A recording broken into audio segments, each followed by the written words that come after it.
Dado que Cristian hizo como un arco relativamente teórico, práctico, pero orientado a comprender de qué hablamos cuando hablamos de aprendizaje adulto y qué quiere decir esta idea de juego, me gustaría darle un énfasis un poco más como territorial o concreto a ciertas de estas reflexiones, amparado yo creo en tres conceptos que Cristian ya mencionó, que son el concepto de juego, el concepto de espacio protegido y un concepto que englobaría, digamos, esta reflexión, que es el concepto de identidad. Y de ahí podríamos también discutir sobre trayectoria identitaria, trayectoria biográfica y cómo estas nos permiten ir generando espacios de aprendizaje si es que se dan ciertas condiciones. Primero, explicar un poco como qué es lo que hago y por qué creo que puedo aportar a que discutamos o pensemos juntos. En primer lugar, trabajo en la Unidad de Participación Ciudadana de la DIVAM, que es la Dirección de Bibliotecas, Archivos y Museos. No sé si alguno la conoce o ha escuchado hablar de ella. ¿Sí? ¿Algo? ¿Nada? Bueno, se necesita apoyo en difusión y comunicaciones, parece.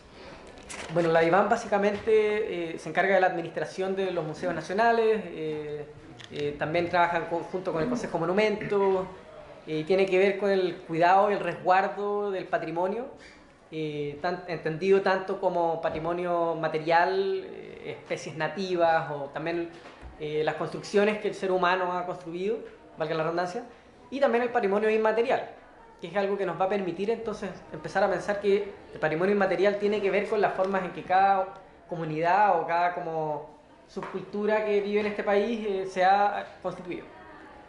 Eso hace la DIVAM básica. Y yo trabajo en la Unidad de Participación Ciudadana, que tiene a su cargo dos grandes tareas, digamos. Por un lado, el cumplimiento de la Ley 20.500 de Participación Ciudadana en la gestión pública, no sé si también alguien la conoce. ¿Nadie? Bueno, eso por un lado. Y por otro lado, el trabajo en proyectos de inclusión. Y eso básicamente son dos cosas, que ha sido programas de educación patrimonial en primera infancia, que eso sería más bien aprendizaje con niños y niñas, que no es necesariamente lo que nos convoca, y un proyecto de rescate patrimonial en zonas rurales afectadas por los incendios. Y ahí se trabajó harto con adultos mayores y se trabajó, digamos, articulando adultos mayores con adolescentes y con niños. Por lo tanto, creo que algo de esa reflexión nos puede servir ahora para lo que discutamos. Voy a hacerla más corta. Otra cosa en la que me toca participar es junto a la Subdirección de Gestión Patrimonial, que se encarga del patrimonio inmaterial, que es esta idea que estaba mencionando antes, sobre la idea de patrimonio vitivinícola, que es el rescate de las formas tradicionales asociadas a la producción de vino en la región del Ñuble. Y eso tiene que ver con saberes ancestrales, digamos, que le dan una característica particular a la forma en cómo se produce el vino ahí. Y ahí uno puede ver que la gente se define, su identidad está constituida en función de la producción de vino. ¿Qué significa eso? Que no solamente es la producción de vino, sino la articulación del día a día, la definición de las relaciones entre la familia, la producción, el trabajo. Ahí también yo creo que Iván nos puede aportar como qué significa el trabajo para estas personas y en qué manera ellos se relacionan con la actividad productiva. Y en tercer lugar, diría, no sé, en tercer o cuarto lugar, la idea de la Unidad de Participación Ciudadana como capacitadores en participación ciudadana en la institución. Entonces ahí uno ve que hay trabajadores que llevan 40 años trabajando con el patrimonio, que es esta idea un poco etérea. Y cuando uno les pregunta, bueno, ¿qué es la participación ciudadana? Hablan de recepción de usuarios, digamos. La ventanilla de opinión o SIAC, transparencia, digamos, ciertas cosas que van apareciendo. Entonces nos toca trabajar, por ejemplo, con la idea de la capacitación, que yo creo que sería bueno como entenderla o tensionarla, quizás con algunas de las claves que propone Cristian, a funcionarios de bibliotecas públicas de todo el país, para que ellos puedan utilizar la biblioteca o puedan concebir la biblioteca como un lugar de articulación social. Y esas capacitaciones se hacen dentro de lo que constituye el juego, que digamos es como el segundo concepto que me gustaría poner sobre la mesa. Y el juego se concibe directamente con la idea de darse la posibilidad de experimentar o darse la posibilidad de dejar de ser tan consciente sobre la imagen que uno proyecta, digamos, y atreverse a, considerando la identidad que yo tengo y la trayectoria que he construido, a experimentar otras posibilidades, a experimentar otras formas de relacionarme con la gente. Tomando un ejemplo antes de pasar a la segunda como experiencia laboral, es con respecto a patrimonio vitivinícola, que tuve que viajar ahí a Quirihue, que está en la región del Ñuble, a como una especie de figura técnica que diseñó la metodología de trabajo en las mesas. Pero cuento corto, lo que me tocó hacer fue acompañar a un grupo de profesionales y también gente que trabaja en el patrimonio vitivinícola y proponerles que en un como mapa ploteado de toda como la región del Valle del Itata, que es como este sector del patrimonio vitivinícola, jugáramos a dibujar qué cosas nos identifican, qué cosas nosotros nos gustaría como relevar del paisaje. Y la verdad es que al principio, bueno, ese y otros juegos distintos que no alcanzo ahora a mencionar, después los podemos conversar. Pero al principio lo que se ve es reticencia. Como que no tengo ganas de jugar, esto no me viene mucho, y estamos hablando de campesinos y profesionales, enólogos, etc.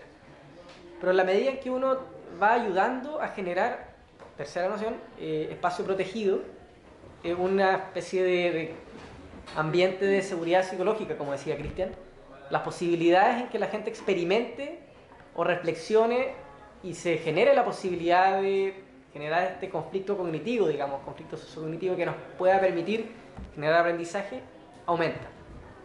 En la medida en que generamos un espacio protegido y los invitamos a pensar, reflexionar en unos términos que no se hacen comúnmente sobre las cosas que ellos sienten que los definen.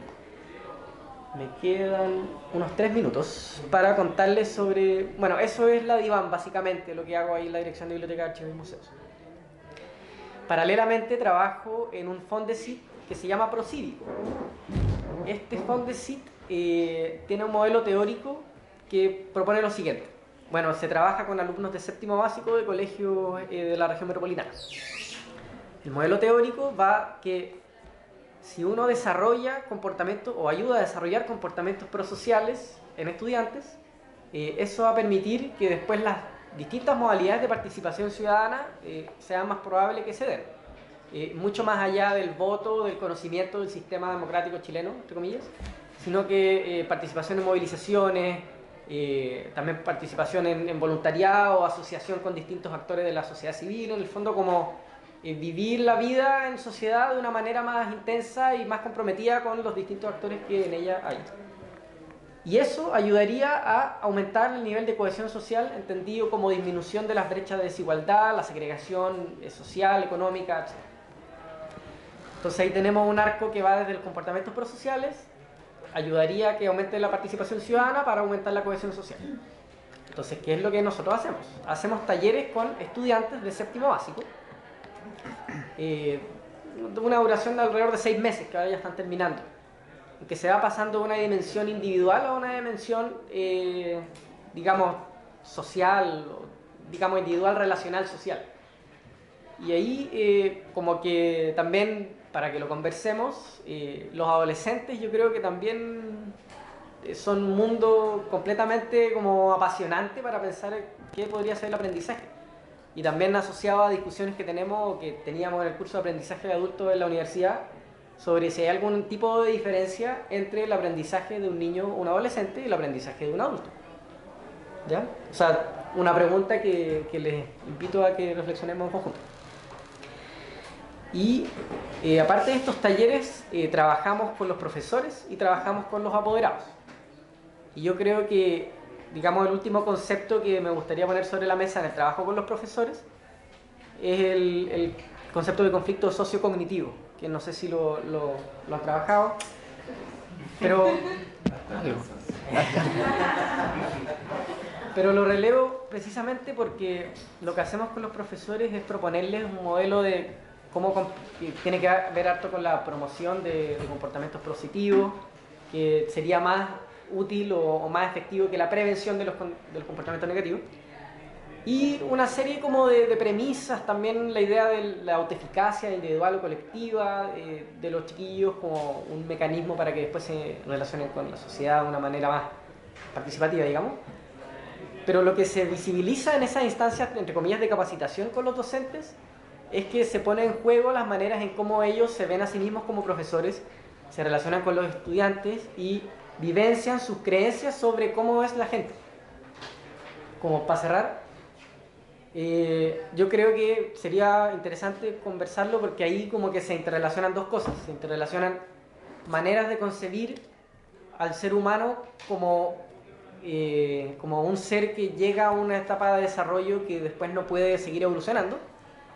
Y en otro lugar, la idea de que los estudiantes precisamente como están desarrollándose.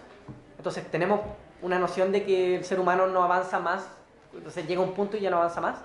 Y por el otro lado tenemos estudiantes que efectivamente están en un proceso como de desarrollo bullante, que se relaciona con la perspectiva de ciclo vital, digamos, y que cuando los docentes se ven enfrentados a pensar de otra forma con respecto al ciclo vital o con respecto al aprendizaje, empiezan a ver los choques, empiezan a ver la resistencia, las descalificaciones, etc. Una serie de fenómenos.